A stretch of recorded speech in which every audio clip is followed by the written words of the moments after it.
Today's episode is proudly sponsored by Hellbender Vinyl. For those of you that don't know, Hellbender is a vinyl record pressing plant located right here in Pittsburgh, Pennsylvania, doing high quality, professional, top of the line record pressing, baby. We finally got one here. There aren't very many in the world, let alone the country, and to have one right under our nose is an insane resource. So if you are a musician looking to get some stuff pressed to wax, I highly, highly recommend checking out the folks over at Hellbender. Tell them Sykes sent you. I've always wanted to say that. Without further ado, let's get into today's episode. Sit back, relax, and let's start the beats.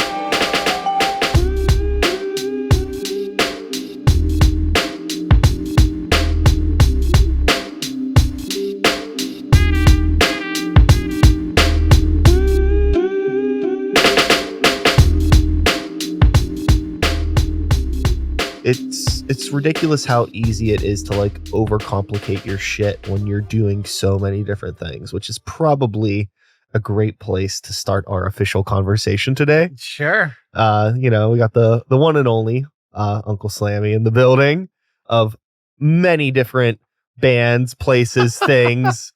A man of many hats, not wearing a hat today. Yeah. I haven't been wearing a hat a lot recently. I mean, you got that beautiful head. I know. Don't cover it up. My wife bleached the top of my hair. I don't know if you saw me when I had the horrible bleach. No, I missed it. I'm balding because I'm getting old, but I like grew my hair out over the winter and I was like, let's bleach it. And she's like, okay. And then finally, like last week, she's like, that's gotta fucking go, dude. Come on.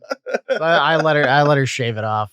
Oh, so yes. You do a lot of shit. I do a lot of shit. Yeah. And like when you are doing so many things, it's really easy to kind of lose track of what is really going on behind the scenes. Yeah, it's insane. Like I said, when I walked in here, I had 3 band practices yesterday. I was supposed to record tonight, but we're rescheduling, and I'm totally fine with that. I'm like beat to hell. Yeah. Well, I got band practice tomorrow. I got record label stuff to do tomorrow night, and then I have to go to my stupid day job for a couple days this week. Yeah. Here and there. I make appearances. Yeah. I mean, you gotta keep the metaphorical and literal lights on. Yeah. Right. Yeah. It's so. All right. Let's run through the resume here real quick. So this is your second time on the show. You were on with one of your 36 bands, my 36 Razorblade bands. Yes. So we got Razorblade. We got Gut Gash. Yes. Got Moisty. Yes. And there's the label that is Razor Records. Yeah, Razor Records. Razor Records Incorporated. And you're doing show promoting under Razorblade Presents. Yes. And I know there's other bands. Yeah, and shit. I'm me and a buddy of mine, Corey, do like a little thing called Sinus Infection. We just kind of started that because Gut Gash couldn't play one show we had booked, and I hate dropping shows. It makes me sick to my stomach. I think a lot of bands drop too many shows. Whatever, shit happens. I get that, but for me, I'm not about that. So I just started another band just to be sure I played the goddamn show. That it's just Corey playing bass and me playing drums, and we're just kind of improv, kind of stoner weirdo stuff. It's kind of fun. It's almost a different pace than what I'm used to doing. Also play drums in an improv grind band from Cleveland called Thousand Times Salvia. I think we talked about them last time we were on the podcast. I had played a show with them on drums, just we were playing together and they needed a drummer. And now I just kind of, not every show do I play drums, but a lot, Yeah, it's just fun stuff. Yeah. You know? And you also have like a handful of things that you do outside of like creating music that are music things, correct? Yeah, I mean, I make the leather stuff.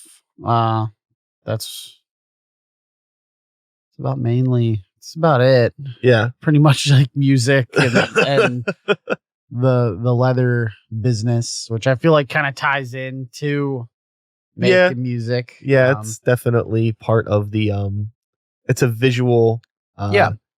a visual sidekick, I guess. Yeah. To the music, the kind of the world that you live in, this wild world of rock and roll, punk rock and heavy metal. Yeah, it's just another way to like pay the bills through rock and roll instead of like cutting fucking rich people's lawns or whatever I have to do when I'm landscaping. I hate it, but my boss is cool. Most of the guys I work with are cool. He's pretty chill with me working part-time and like touring a lot. So on that end of it, it's pretty cool. Yeah. I mean, there's always shit that we all kind of need to do behind the scenes. And I think sometimes too, not to like romanticize having a normal day job, but I, at least for me, find that because like there was a couple years where I wasn't working like anything close to a regular day job. I was just doing like creative shit. That's awesome. Full steam. Yeah. It was great, but I mean, it wasn't sustainable, and it got to a point where it was like, hey, we got to check back into reality. Yeah. But it's making me, the time that I have to spend like doing like regular day job shit is actually making me appreciate the art more. And I think I was kind of unintentionally taking a lot of shit for granted. You know what I mean? Because like I was just in it all the time, and I like was forgetting like how cool it was that I was able to even do anything at all. And now I'm just thankful that like I get to play a fucking show or do something. I actually like have an energy to like write music, and like I'm stoked to go to band practice and stuff. Where I was like, I feel like I was like just not taking it. I was like taking it for granted. Yeah, I think that every day, like how grateful I am to get to like do the things that I do. Like just getting to play shows. Like Moisty played a sold out show at No Class in Cleveland Thursday night with Wormrot and No Moss and Oxygen Destroyer, and we're just like another improv grind band. Like we don't write music. Sean, the drummer, he writes some of his parts, and I pretty much just like crank my guitar amp, and I'm just like, like, and he is an insanely good drummer. Like it's crazy. He's 14 years old. He's my boss's nephew, and that just another like crazy, like how did this happen type shit. And yeah, it's really cool. His parents are like really supportive. His parents let him be in a band with me, like insane. Like, but like, their family with my boss who like loves me, and like he's like, no, like Slammy's a good dude. Like he's sober. He'll be a good influence. I always tell the kid, I'm like, don't do drugs, don't drink. If you do that shit, like I'm gonna beat your little ass. Like not today. Yeah. No, I think that it's just craziness. Yeah, I think that with everything that you're doing, there's like this interesting like bigger story to be told of of just like the creative drive, because like even like with like so much of the stuff that you're doing being so like improv, fuck it, you know what I mean? It's like it's almost like it's even like what is like the creative intention, or is it more just like trying to be a part of a community and just keep things going without even thinking about like the premeditation of it? Definitely like talking about like the day job thing, and kind of how it's hard to make money and be sustainable doing like artistic and stuff and music. That's kind of why I've branched out because I'm like, oh, well, if I run this record label, I could make a couple bucks there and help people. And like, oh, I'm in like 8 bands. So like I can always just be playing a show. And then I take my leather to the shows and sell the leather. And like, hopefully someone buys some leather and a t-shirt and a record or a tape of whatever band it is. And then there's some money, you know, I book a show. I take my leather to the shows I book and just sell shit there. And then can help all my friends' bands do stuff in some capacity or another and my own bands and try to just make that my job and not digging holes and cutting lawns because I hate it. I'm not good at that stuff. Like I'm good enough to be in a band where I don't even have to like practice or write anything. Like I can just do it. Like most people are like, what the hell? Like, how do you do that? And I'm like, I don't know. I just, dun, dun, dun, dun, dun. I mean, it's grindcore. Like, I don't know. Just start, if you want to start a band and you're not good, just start a grindcore band, dude.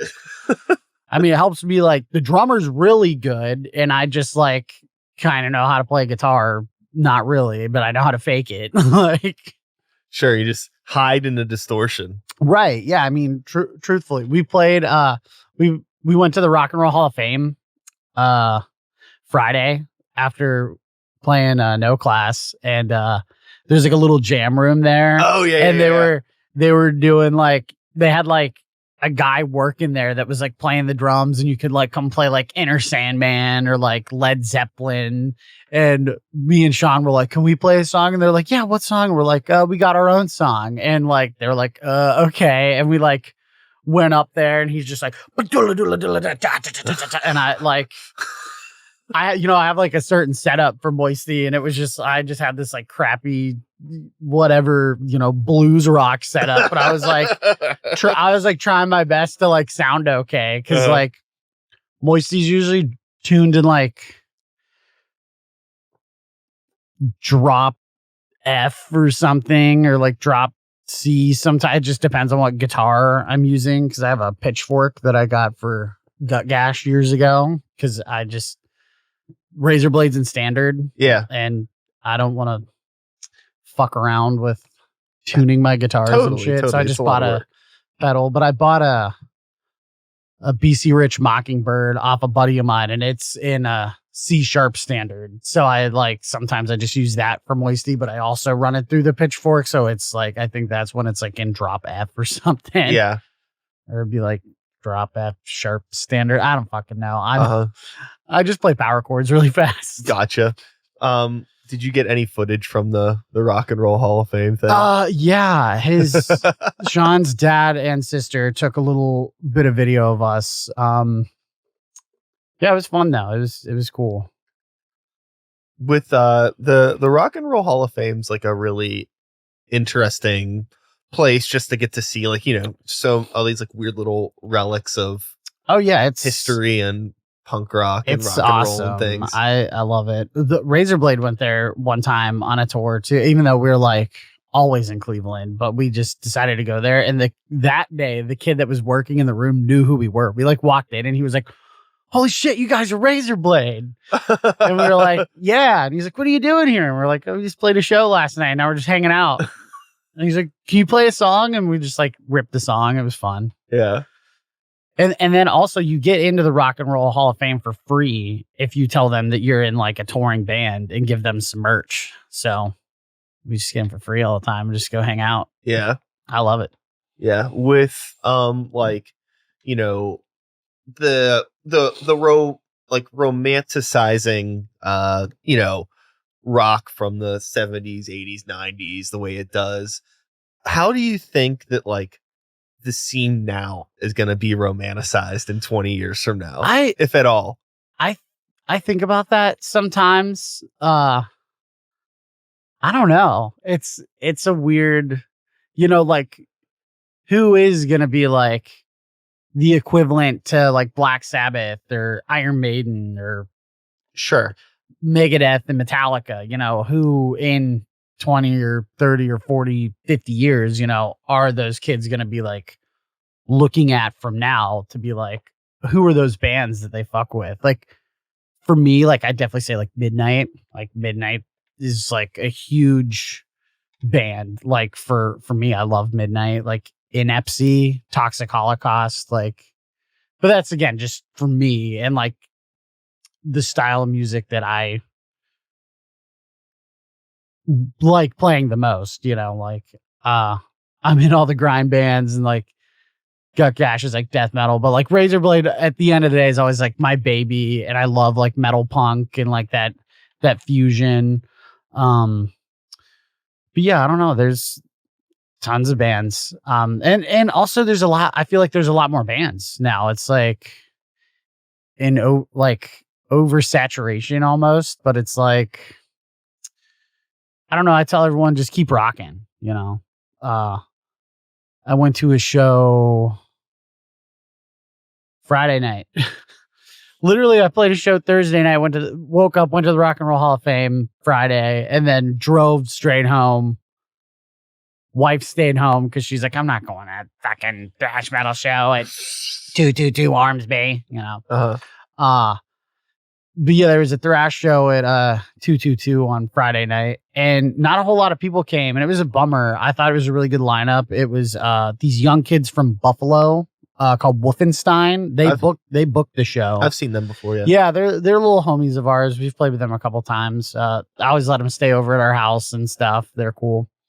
But it was them. Necro Prophecy from Cleveland, who's again young thrash kids that are just fucking talented and like good. And then Self-Inflicted, they're also young thrasher kids. They're from like kind of like the sticks, so I just feel like I don't know, like not a whole lot of the Pittsburgh people were just privy to the gig. And then Septic Idols played, and I think they're really cool. They're like a local thrash kind of crossover joint. I was in that band for like a second, like when they first started. But I was just too busy with Razorblade, and then somehow ended up being like 8 other bands. But like the guitar player Taylor, they were in a band before that called Avoidus, which was like kind of more of a punk band. It was like more of a Polish Hill like punk band, and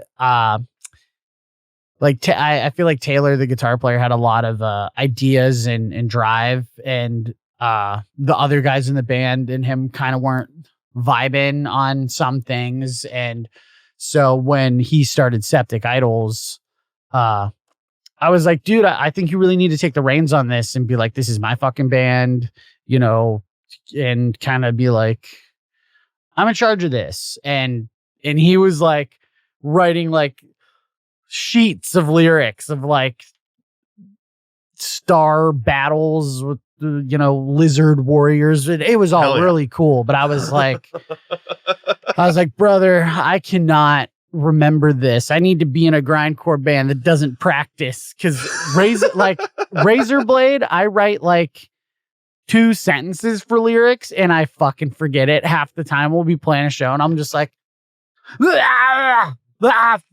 knife, blade, steel, and then I just do like a shitty solo and everyone's like, yeah. You didn't hear me say that. I remember all of my lyrics. But yeah, like, but yeah, so he found a dude that could remember all these lyrics and like did it well. And I think they're a great band. Razor Records is putting out a 12-inch record and a tape for them.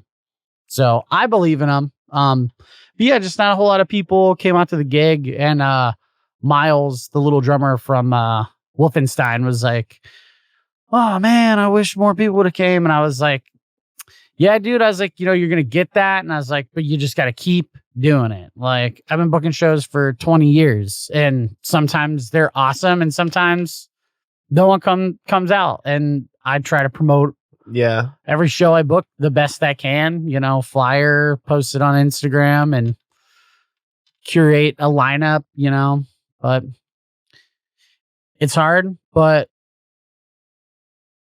no matter how hard it gets and how shitty it might be some days, like I always say, like, if you know, give yourself to rock and roll will reward you, and like it will take care of you one day. it'll butt fuck you a lot of the time. Sure. But one day it's going to be like, here's a cookie. Here, you get to play with Cavalera and Necrot, like at Mr. Small's Theater, or like, here's a sold out Wormrot show in Cleveland on a Thursday night. And like, then you go, okay, all right, yeah, I can, all right, I'll rock and roll. Yeah. I'll hang out. Yeah.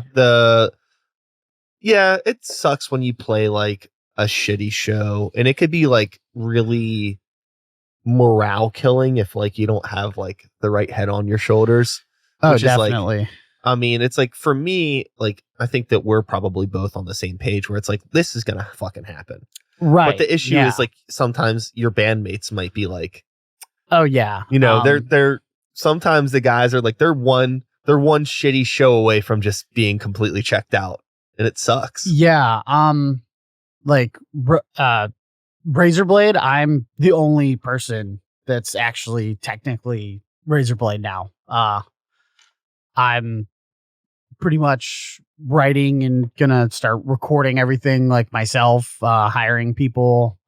Love the dudes that were in it before, but we just weren't all vibing and on the same page. And I started this band by myself, and I had a vision for it, and I had to like keep trucking with my vision, and I don't want anything to like ever hold me back. If I want to go on a huge tour, if I want to record, if I want to write something, and you know someone has to work or take their mom to the vet, or their wife is like, you can't just do that.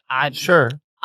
My mom's dead. My wife knows I'm a psychotic rock and roller. My job knows that I don't give a fuck about it. Like I'm gonna go rock and roll. I'm not gonna wait for you. I love you, but I can't wait for you. Like I have to do this crazy shit. Yeah. I mean, I think that that's something that it's a really hard conversation to have sometimes, because like you want to be in a band with your homies. Definitely. A lot of the time that's like the best dynamic that you can ask for. Yeah. But if everybody isn't on the same page, it can create this weird tension where it's like, well, what is best for the band? What's best for us? What is happening here? What am I doing? Whose band is this? Right. Yeah. And it's like, fuck. It's hard. Sticky. And and I've been in that situation, and I see other people in that situation, and I see, you know, one person in the band being like, I want to do more. I want to do this. I want to do that. No one else can or is willing. Then fucking give them the axe, you know, like it sucks, but like, if you know, that's your fucking dream, what you're just gonna like set aside your dream so you can go to fucking work and make money for someone else? Fuck that. No way. I'm gonna rock and roll. I'm gonna play my guitar. I'm gonna make a piece of leather and write a stupid riff about steel and fire. And like even when I'm at the shitty shows that like not a lot of people come to, you know, I go, what else would I be doing? Would I be at fucking work right now? No. Sure. I'd just be sitting at home, you know? I mean, I do like sitting at home sometimes only because I do so much shit, but yeah, I'd rather be out rocking and rolling, you know? Yeah. I think that, you know, I run into you at shows a fair amount, you know, like we do run into each other. We see each other, and it's just like, it's a blast. For me, it's like, I want to be a part of the community outside of just like being in a band. Oh yeah. You know, like that's just a part of it. Almost sometimes I feel like I'm like in a band or I'm doing this podcast as an excuse to feel like I belong in the community. You know what I mean? Which is like silly to say out loud, but you know, it's like I want to be a part of it. I want to contribute, but also like support it and just go out to shows. And I don't care about how many fucking people are there. You know what I mean? No, yeah. It's just like, it is what it is. And I'm one extra person in the room today, I guess. And, but yeah, you know, it's good to see people. It's good to make connections and just like be a part of something bigger than yourself. That's the other thing too. It kind of like, I can empathize with, you know, people that I've played in bands with, people that I do play in bands with, where it's like, you know, like I'll be out at a show and someone's like, oh, are any of the other guys from said band coming. I'm like, in my head, I'm like, probably not, no way. Yeah. But out loud, I'm like, I don't know, maybe. Maybe. You know, but it's just like, it's so strange. It's just like, it's not that like other people don't support. It's just like, yeah, I mean, it's like people it's, would like to see you out. It's and it's hard, you know, with the job thing or the wife, girlfriend, life in general, you know, it is hard to get out sometimes. And I wish I could go to more shows than I already do. Actually, like, it's funny. When I end up at shows that I'm just hanging out at, I ended up running the door Friday night. Like, and I was like, I'm just fucking here to hang out. Like, but Miles was like, can I, will you watch the door for me? I really want to watch these guys. And I was like, it's fine, buddy. Go. Like, and I don't even really mind it. Like, cause I love rock and roll that much. Yeah, you need help, I'll help you. Like, you know, a lot of the younger kids ask me for my help or advice on things, and I try to like guide them and steer them in the right direction, like the best I can. Because I don't know, I feel like a lot of people don't like help each other. Like,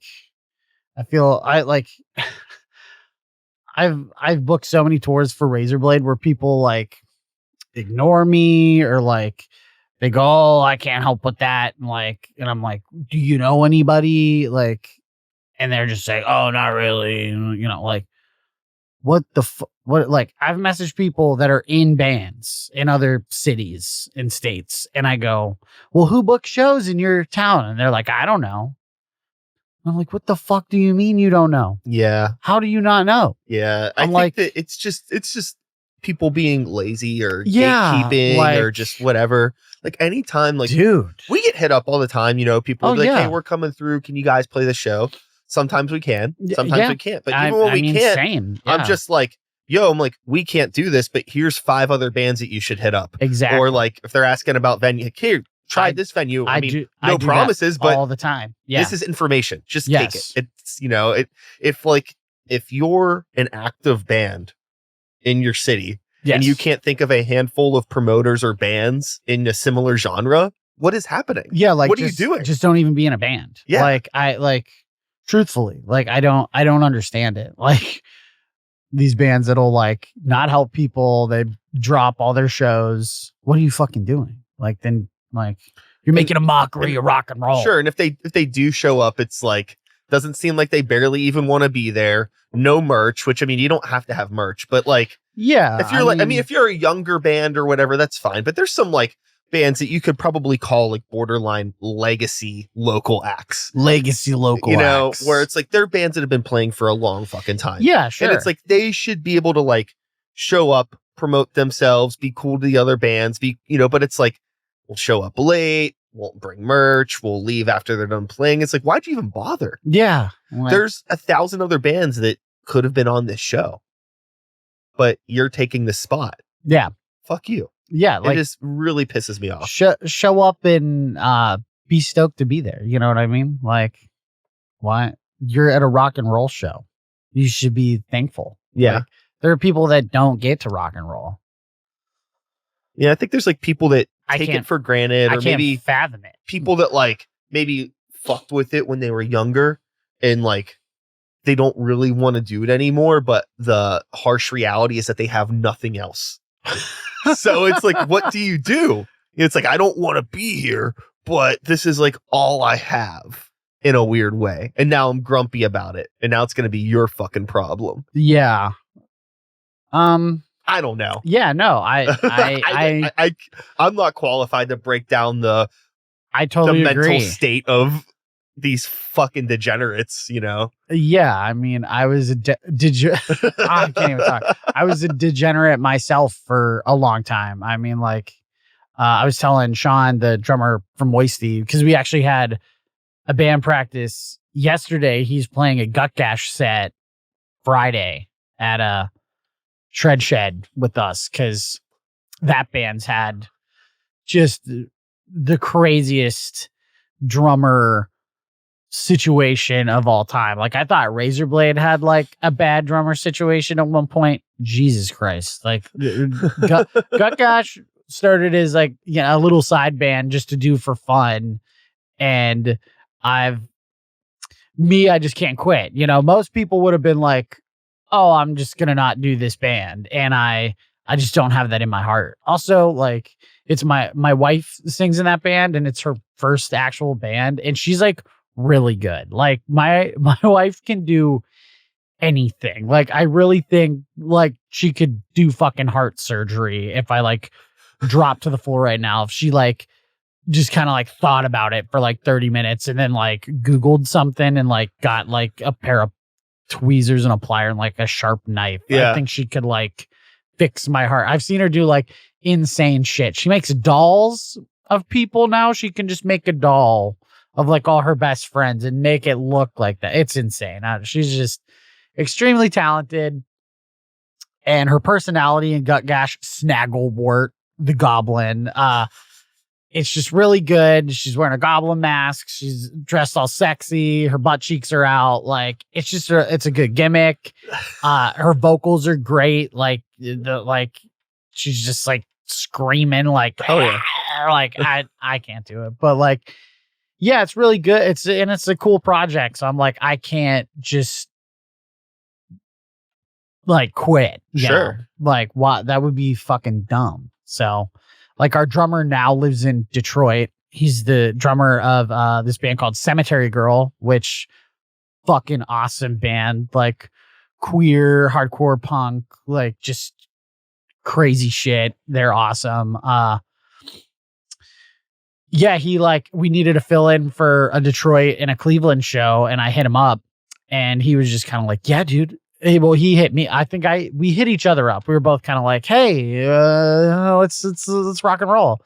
And then like after we played the gigs, he's just like, so I'm just gonna be in the band. And we were like, okay. So he's just like in the band now. But this show Friday, we'd already had booked for a while, and he just like he wanted to make it work coming all the way from Detroit, but it was just like for a one-off, you know, like it was just too much. And I was like, I think little Sean could do it. And Sean learned the set and like he nailed it. Like we went into jam yesterday and he just like pretty much nailed it the first time. Like he played the songs like a little fast, which is like never a problem for me. I like it faster. The Gutgash set is so short because of all of our drummer problems. And like the songs are like easy. Like I keep them easy now just because I'm like, who's gonna be drumming for this today? But yeah, like Hunter, we're gonna like write and record with him. He's actually gonna be Razorblade's tour drummer later in the year. We're like planning some big tours and stuff. He's gonna be my drummer for that as well. So that's pretty cool. Yeah, and you just got to keep it rock and rolling, you know? Yeah. So one thing that is always great about you is that you have a very like positive personality. You seem to be pretty much like, yeah, whatever, cool, rock and roll. I'm down for it. Let's fucking go. You know, I'm sure that you have your moments. I do. But I mean, you're human. We all do. Yeah. My question I was going to ask you though is like in terms of the realm of rock and roll, and I don't want to make this a negative conversation, but I'm curious, like, what don't you like about rock and roll? What are you seeing that you're not vibing with, if anything? Or do you feel like we're in a good place right now?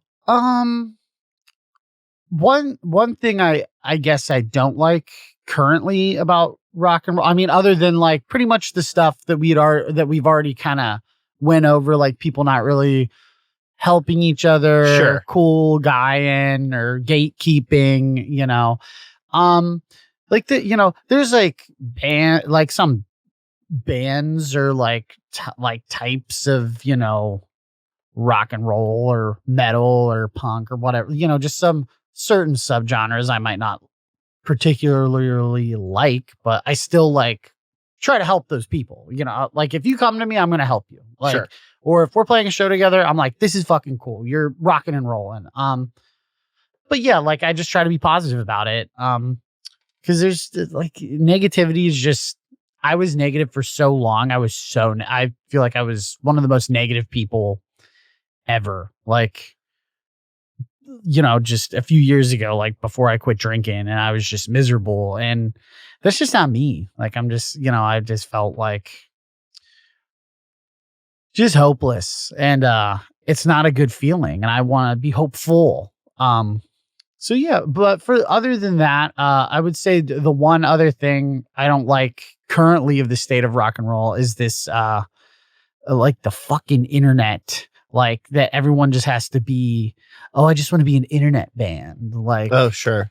and like, I don't know, like I live in Polish Hill. There's a lot of like just fucking punks there. I love all the punks. They're awesome. A lot of those bands don't have Instagrams or websites, and that's cool. I think it's cool. Like for me, I like Razorblade and Gutgash, and I mean we're more metal bands than punk. I mean Razorblade, metal, punk, whatever, but we're definitely more metal than most of those bands, and I like metal, so whatever. I like us having social media just to kind of get other people that I don't know here, there, everywhere. It's a good tool for us. No, But yeah, that's us, Well, I mean, I think it makes sense because you're a band that is like touring and playing out of town and making connections with people, Well, and like you're trying to build something more. There's a lot of those like Polish Hill bands, and I'm not saying this in a negative way, where it's like the whole point is to just be a Polish Hill band.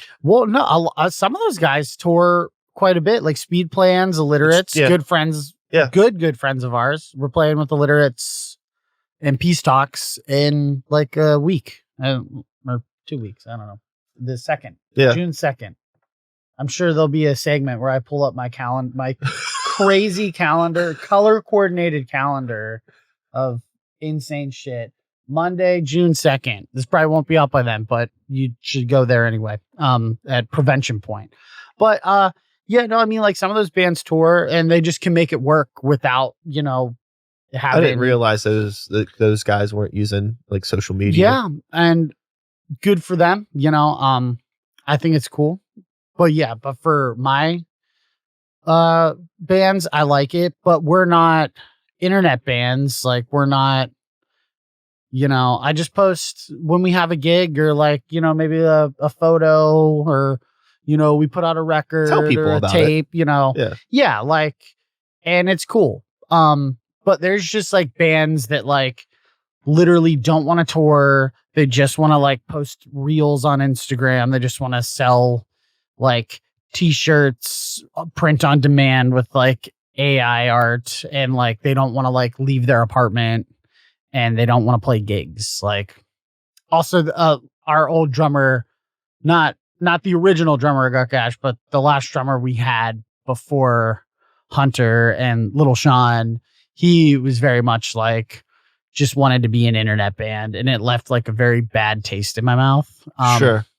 And that's why he's not in the band anymore. And it sucks because he was like a really good drummer. We vibed in that aspect. Like he was good at recording. He recorded the 4 or 5 song demo we have out now. That's who drummed on it. And in that sense, he was good, but everything else like was just internet. He was just like, I want to be an internet band. I want to sell print on demand t-shirts. And I'm like, my brother, I'm like, Razorblade tours all the time. Like a lot of people know who we are, and we barely sell shirts on Instagram or whatever on our band camp. I'm like, we're not going to be selling like buku shirts. Like it's just, we're like a gross death metal band. Yeah. Like it's not, it's just not the vibe. And, totally. I mean, it's like, it's also too, it's like, people that if you're a band, like with Greywalker, it's like at a show, we can move merch. Yeah, but we have a website that has all the shit on it. And like people sometimes buy stuff. Yeah. But for the most part, it's like, I'm sure most people you ask, it's just like, well, I'll just wait till I see them. Correct. And I'll get it then. Yeah. And I mean, it's cool to have that stuff up. Like, we'll sell like a tape in like Germany or Yeah, some yeah. shit. Or Yeah, like, I just shipped a Grey Walker trucker hat to the Czech Republic. That's fucking awesome. It's like, you know, why? Okay, yeah, cool. yeah. Great. But no, I would like to know the backstory of how this person in the Czech Republic found us and was like, I'm going to buy a hat. the internet. Yeah.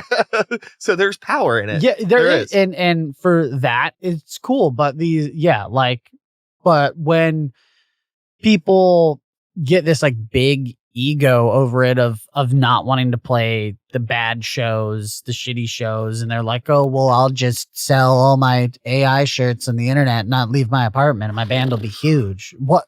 No, like, I don't know. Like, I think touring's like important. I love going on tour. Maybe it's just because I want to run away from my day job and I hate it. Like, no, I think that I miss my wife on the bigger tours if she can't come on, but like, we'll just call every day, you know? Like, I want to run away from my job. I hate it. Like, yeah, I think touring's fucking sick, and that's how you get your name out there. Yeah, that's the most important thing, where it's like, I will talk with a lot of people about like this umbrella of like the state of music. Yeah. And I get a lot of people that will complain about needing to use the internet and wishing more people would come out to shows. And it's like, well, play the fucking shows. Yeah, you have to. You got to play shows. It's like, there's definitely pockets of every subgenre of music where it's like there is an internet only version that exists. Oh, yeah. And there are some bands that are able to make that work. But I'm not that guy. I mean, like, you know, if that's what you want to do, you could put your whole pussy into it. That's fine. Your whole pussy. I like that.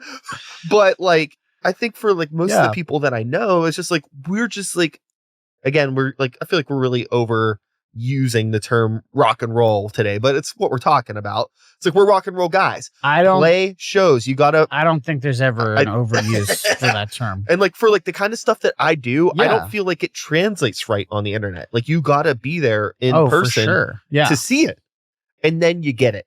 Yeah. You know, like, you can't watch a little live clip of us online, or I can't sit down and talk to you about like my music and make you care about it. You have to come see us play. Yeah. So that's okay. Great. So let's just play as much as we can. Exactly. Yeah. But like doing things like this is fun. I love coming here and talking. Yeah. To you. I was excited for this. No, I think it's important to have like the conversations and stuff like this too, because it's like a lot of time you don't really get to break things down or just sit down and chop up with somebody. I mean, like, if I run into you at a show, we can't sit down for 60 minutes and just chat, because there's like, you know, there's hopefully some other people that you see, you're saying hi to people, bands are playing, it's noisy. Hopefully. You know, but I think that it's good to have these conversations, because it's good to know that like, we're not alone. Yes. We're not crazy in this. There are other people that are hungry and trying to do this shit and are making it work. Making it work, that's subjective, but we're here. Yeah. And like, I don't know, that drummer, we got into a fight that inevitably led to him quitting the band, which was whatever. But at the beginning of the argument, he said, "What have you done for the band, like, currently, recently?" And like, my wife was like, "Well, I drew art." Like, my wife's a fucking tattoo artist. Like, she makes art for a living. Like, she gets paid to tattoo people, and she actually has been getting a lot of submissions or commissions, whatever, from bands for logos and flyers and tour flyers. Yeah. So literally the shit you need to be in a band. She's like, "I've done all that." And I was like, "I got us 10 shows, 10 shows. I know bands that won't play 10 shows in a fucking year. And then they'll complain and go, "Oh, well, we're not getting on these big shows." They're like, "No one's coming," because you played 4 fucking shows. Yeah, nobody knows that you're around. No one knows who you are, and you're not doing anything to like combat that, But I said I got us 10 shows, and he goes, "Well, shows are the least of my concern right now." And I said, Motherfucker, we're a band. Yeah. That's the whole point. Like, what do you mean? Like, Black Sabbath and fucking Megadeth didn't get big just sitting around going, oh, we're not gonna play shows or go on tour. We're just gonna like fart on a snare drum and be famous. Like, it seems like a backwards sort of like you're trying to like it's like you're trying to, metaphorically have sex before you take the pants off. Yes. It's kind of what's happening here. It's like this fucking ego. These people have these fucking egos. They go, oh, well, I should be playing all these big shows and I should have 1 million followers on Instagram. And it's like, well, what did you do to deserve that? Yeah, you get there by playing the shows. Oh, I'm sorry. Have you hopefully. Yeah, like have you ever been fucking like homeless living in a van and your band's touring in your van and it's breaking down like every other day on the road and you have nothing to fix it, you have no money, like you're just like it's you and rock and roll out there. Like they haven't, like, and I've fucking been there. So like, yeah, I put my time in to like get to do cool shit. You have to work towards it. You don't go to work day one and they just make you a manager. That doesn't make sense. No. You have to prove yourself to get that management position. Sure.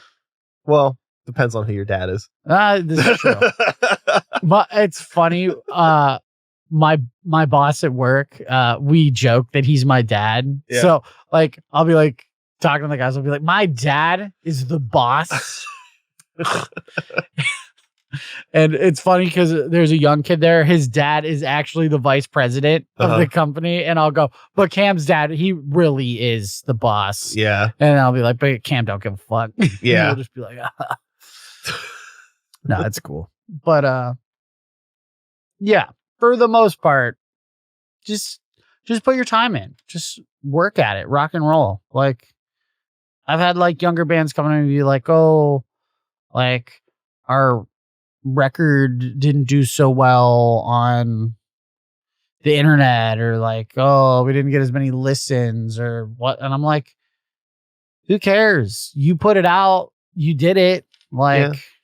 I mean, like it. You can check. This is the thing, is like, so you could check, like, if you want to be a psychopath, you could check analytics, right? Like almost on like a weekly basis, almost daily. I never do. So ever. I don't either, but I will say that I have. Oh yeah, in the past, and when the spikes happen when you play shows. Boom. If you're not playing shows, nobody's gonna look you up. Moisty played that Wormrot show in Cleveland Thursday night. We got like 30 followers like that night, and he was like, Sean was like, dude, look, and I was like, yeah, because we just played a show, a sold out show. I said, that like 3-week long Razorblade tour like we did last year. I was like, we got like 200 or 300 followers on that tour, and people go, I will be an internet band, and they get like 5 fucking followers. You go on tour, you get a couple hundred, bro. Like, and then you actually you're making like actual connections. Yeah, and you meet these people and you see them in real life. And I think go, people are really. Oh, you're that fucking crazy rock and roll asshole with the face tattoos. I think people are like, I mean, that's especially in like this rock and roll sphere. It's like, it's so easy for, I think a lot of people, at least the people whose opinions I give a fuck about, like their bullshit detector is at an all-time high right now. So it's like they need to see you in real life to actually want to fuck with you. Oh, yeah. They're not going to care about an internet band, at least the people that I'm making music for, the people that I want to make connections with. Yeah, definitely. Like they need to see your band play, and then they're going to give a fuck about you and they'll give you a follow. You know what I mean? Like, I have no problem using the internet. I just don't like internet bands. Yeah, like, it's just not for me. Yeah, and that's basically what I'm like saying is like, use the internet, but like don't make it your crutch. Don't be like, oh, we just have to post all these reels. Like, yeah, like I won't lie. I want to have stuff to post for Razorblade. We're trying to grow it. I want people to know who we are, but like at the same time, I just try not to worry about it. I'm like, well, you know what? I'm literally been working on like writing songs to fully record myself. Like I had gut gash practice yesterday. When Sean left, I was recording guitar tracks on my looper pedal and cranking them on my half stack and playing drums to them, you know? Uh-huh. And I mean, a lot of people don't even know that I played the drums. Like, I didn't know. I didn't know either. No, I'm kidding. Yeah, like I'm an okay drummer. I'm not the best, but like I could play with myself. Like, but yeah, like I don't know. Because I just like playing music. I've been playing drums and guitar and yelling in microphones and kind of playing the bass. I mean, play guitar, you can play the bass, whatever. Sure. Yeah, I've been doing this shit all since I was 13, like, and I haven't stopped. And so, like, yeah, like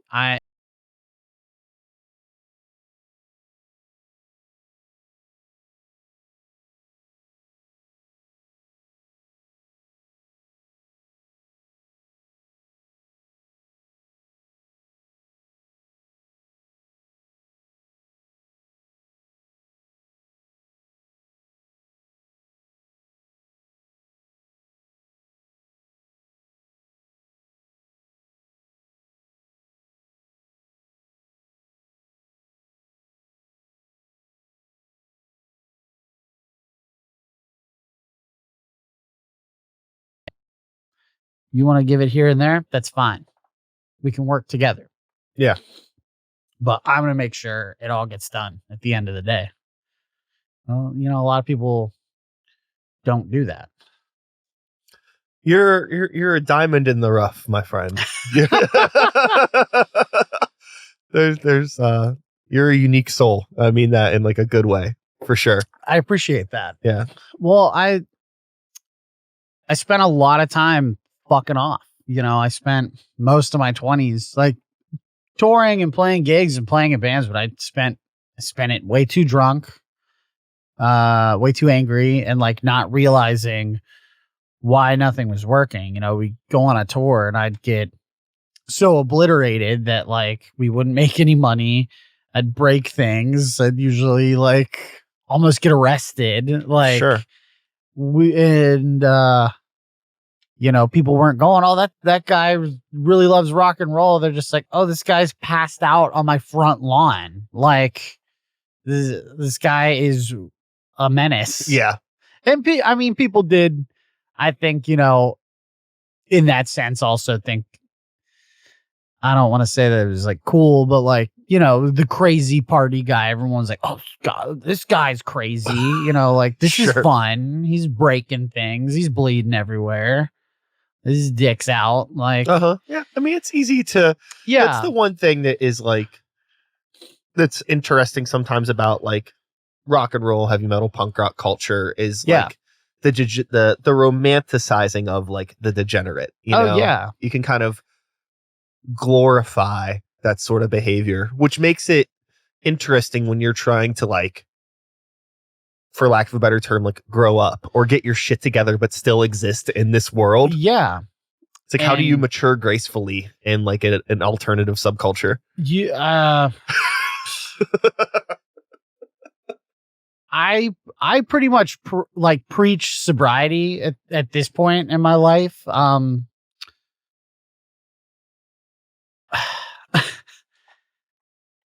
Most people, not everyone, most people, I'm not gonna, you know, can't, like, they think they can handle drinking and doing drugs, and they really can't. And there are some of those people are not nearly as fucked. There are people that drink and do drugs and they can still go to work and be in a band and have a life and maintain, but it's still a slight, you know, maybe even more than a slight problem in their life.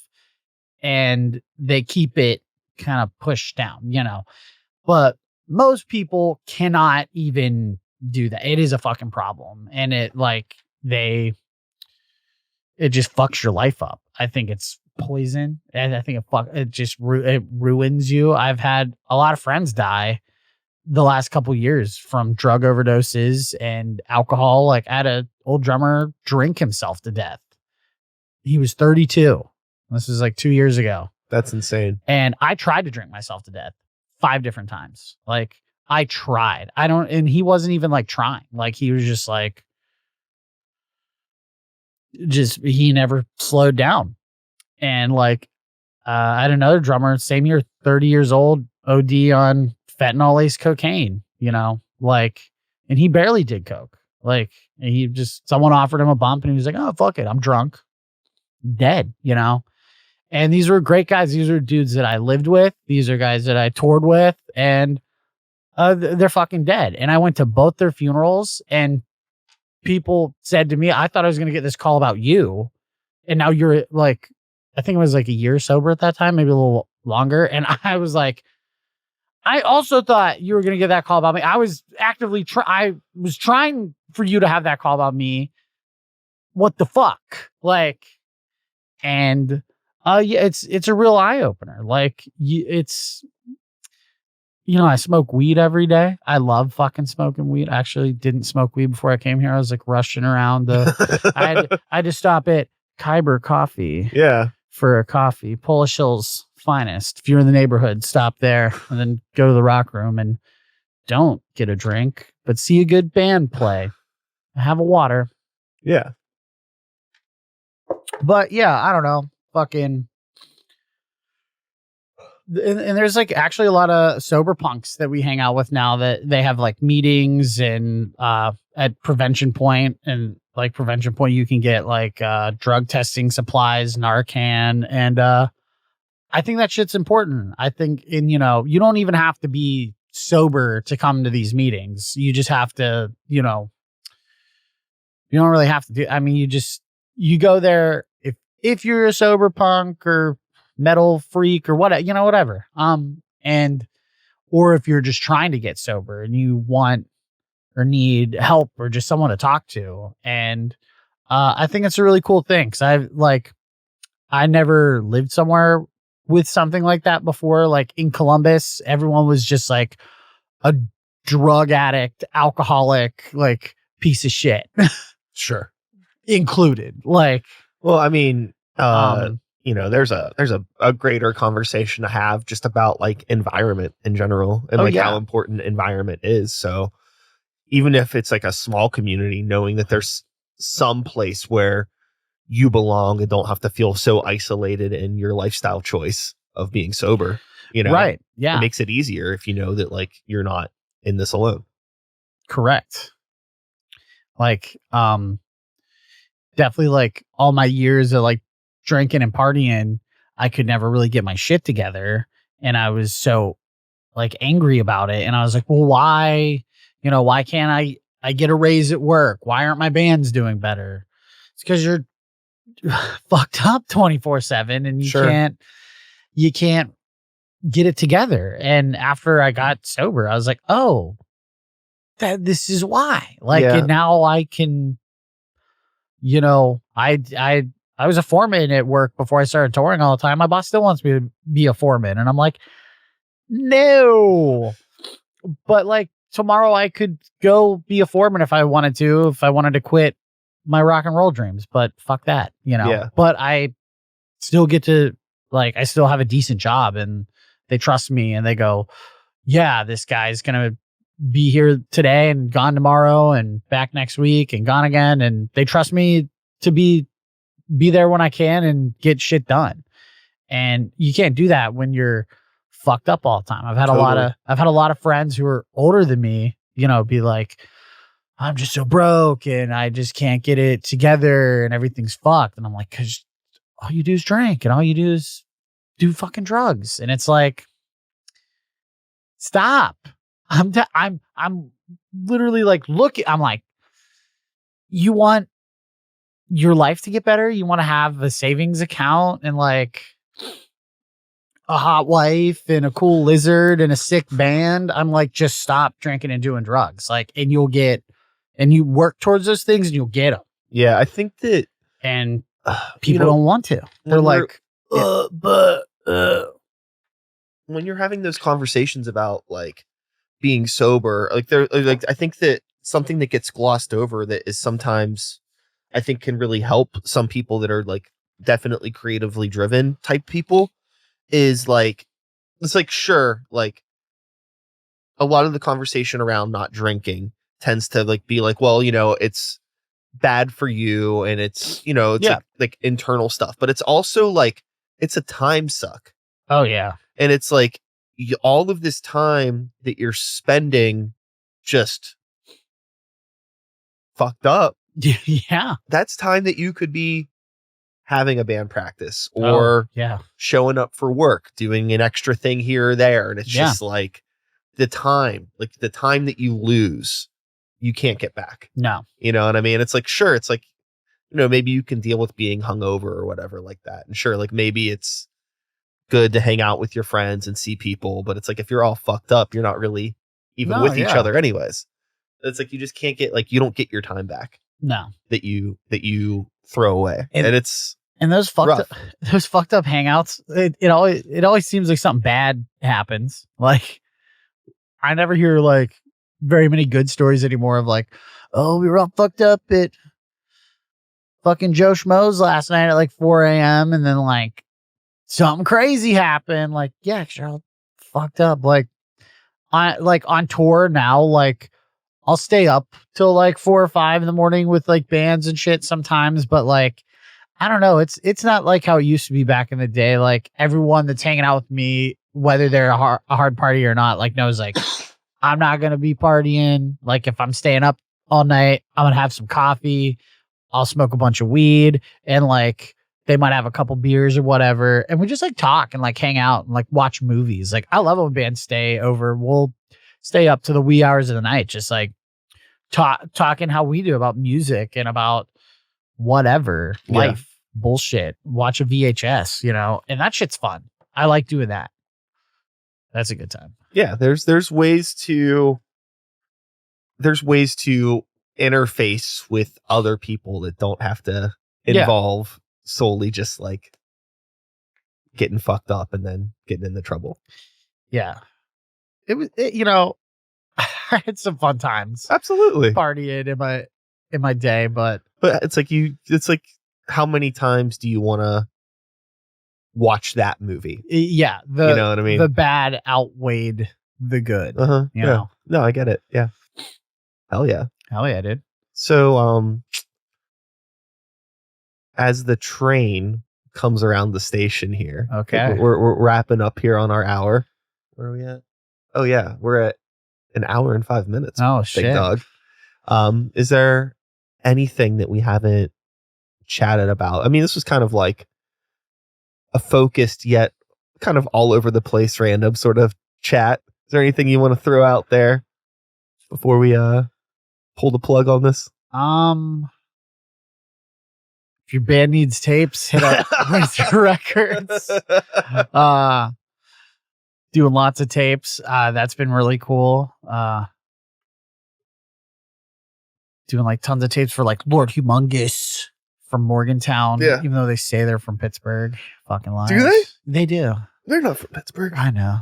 We played with them like 2 or 3 weeks ago, and I like see Eli's 18-foot tall ass out in the crowd, and I was like, we got Lord Humongous from Pittsburgh, but they're actually from Morgantown. I was like, I see you. But no, they're really good dudes. They're a good band. Doing a bunch of tapes for like Cemetery Girl, our other drummers, other band, main band, MDOP from Grand Rapids. We're doing some tapes for them. But yeah, other than that, I don't know, just help each other. Help any rocker that needs help. If you don't like the rock they're making, who gives a shit? You should. No one else is gonna help any of us. Like no one else gives a fuck about us. Yeah. There's a greater conversation to be had and not get tied down in like the subgenre sort of bullshit. For me, it's like it's all loud guitar, ugly music. Thank you. I'd say that to me like every day. Yeah. Like you think you're special because you're crying about your dad or the government or yourself. Like, it doesn't fucking matter. Like, it's all rock and roll.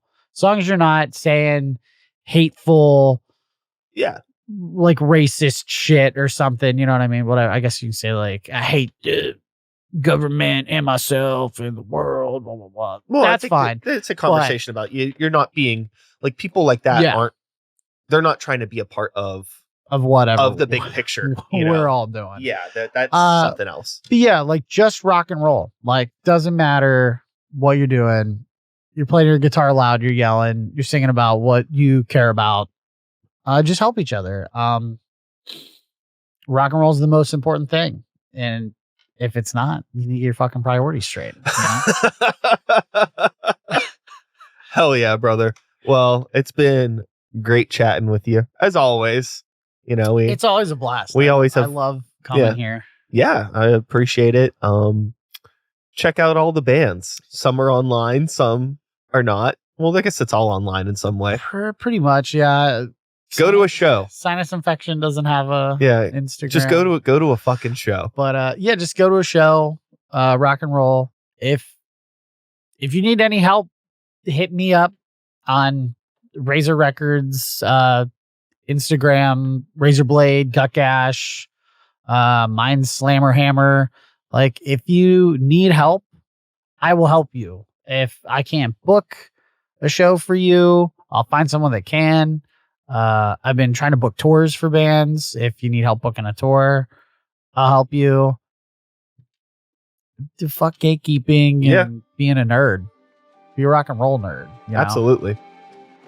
Hell yeah. Hell yeah, brother. Well, with all of that being said, that is all, folks. One more time, Uncle Slammy himself, the one and only. I'll be back again next week. The fuck am I talking about? I'll be back next week with another episode. Same time, same place, same channel. You know the drill. My name is Brian Sykes-House. Start the Beat is the podcast. 2025 is the year. And until next time, take care of yourselves. Take care of the people around you. Peace out. We did it. That was a podcast. Hell yeah, brother. Very good. Yeah. Yeah. I loved it.